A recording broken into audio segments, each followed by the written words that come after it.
National Highway singda pochai amadi passenger puba gari singbo ayadapan yaudana chathok jasin tauhannabagidamak laukhatliba cheksin thaurang sing yengsinaba Joint Committee ama semgadabani haina High Court of Manipur na state laingaki mari lainaba authority singda khanghankhrai.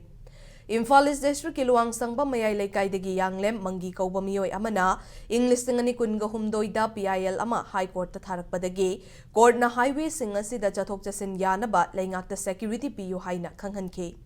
Adubu state laingaki mari lainaba singna thabakta onthoktabadagi contempt case amuk thabadagi anauba yathangasi amuk tauthakibani.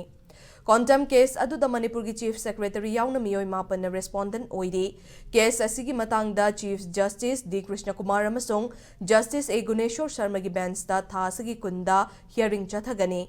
Hearing aduda just ani asina National Highway ani asida pochai puba yauna passenger puba gari singbo ayadapan yaudana chathok jasin tauhanaba laukhatliba thabak thauram sing yengshinaba Joint Committee ama laingakna semgadabani.